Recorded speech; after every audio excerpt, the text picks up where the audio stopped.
चारों तरफ टूट के बाद विपक्ष में अब कितने सांसद बचे? क्या बीजेपी गठबंधन के पास हो जाएगा 2/3 बहुमत? पश्चिम बंगाल विधानसभा चुनाव के नतीजे के बाद से सियासी हलचल बढ़ गई है। कोलकाता, मुंबई से लेकर दिल्ली तक में राजनीतिक गतिविधियां जोरों पर हैं।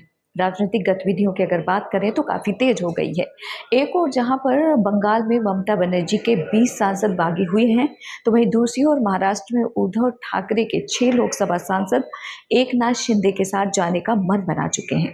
टीएमसी और शिवसेना यूबीटी में हुए इस टूट ने भारतीय जनता पार्टी के नेतृत्व वाले गठबंधन एनडीए को मजबूत कर दिया है।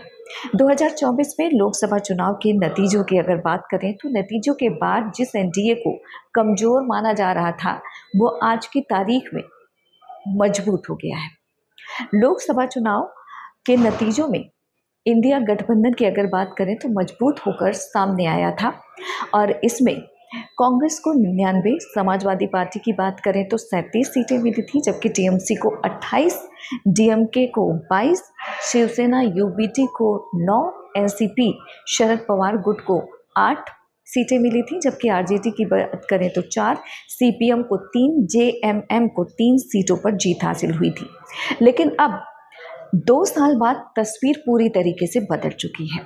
लोकसभा में विपक्षी सांसदों की संख्या घट गई है।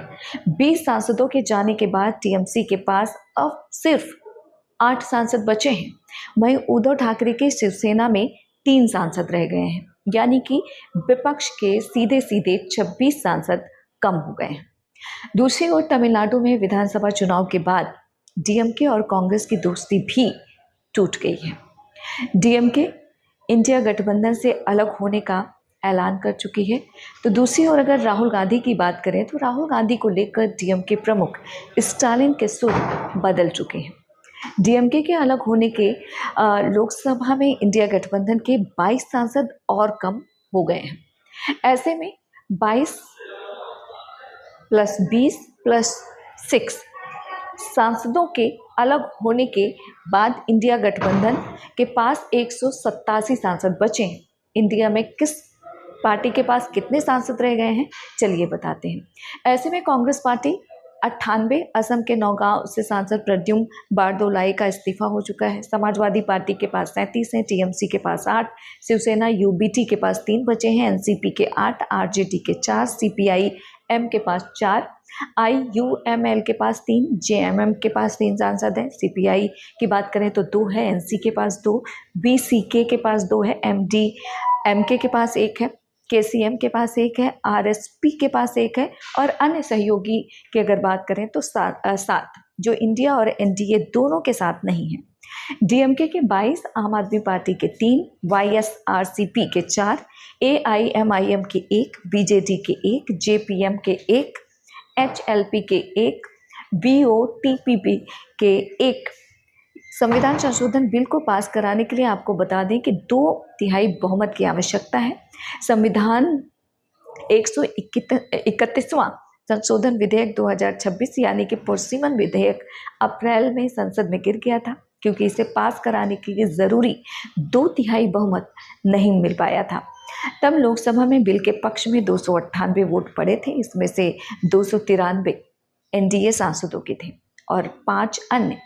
फिलहाल लोकसभा की 543 में से 3 सीटें खाली हैं। ये सीटें चलिए आपको बताते हैं, ये शिलांग, नौगांव और बसीरहट है। ऐसे में सदन की प्रभावी संख्या की बात करें तो 540 है और जो 2/3 बहुमत के लिए 360 सांसदों के समर्थन की ज़रूरत होगी। लोकसभा में एनडीए के पास फिलहाल 293 सांसद हैं। टीएमसी के 20 बागी सांसदों ने एनसीपीआई में विलय कर लिया है। उन्होंने एनडीए को समर्थन देने की बात सीधे तौर पर कह दी है। इससे एनडीए सांसदों की संख्या बढ़कर 313 तक पहुंच गई है। इसके अलावा आपको ये भी बताते चलें कि उद्धव ठाकरे गुट के 6 सांसद भी एनडीए के साथ आ रहे हैं, जिसके बाद यह आंकड़ा 319 हो जाएगा।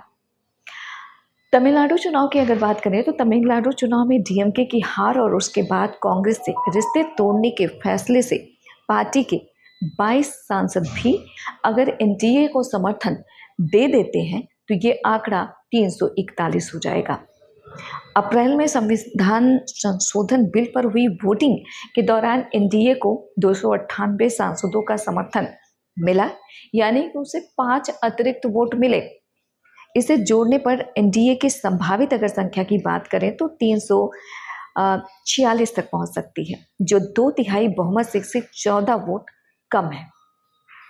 और अगर राज्यसभा के आंकड़े की बात करें तो चलिए उसकी बात करते हैं कि राज्यसभा का आंकड़ा कहता क्या है। तो दरअसल राज्यसभा में भी एनडीए 2/3 बहुमत के करीब है।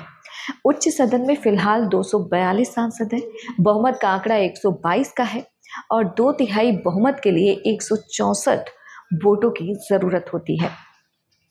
ऐसे में एनडीए के पास कुल 148 सांसद हैं। वहीं दूसरी ओर इंडिया गठबंधन की अगर बात करें तो सांसदों की संख्या 64 है, 28 अन्य सांसद हैं।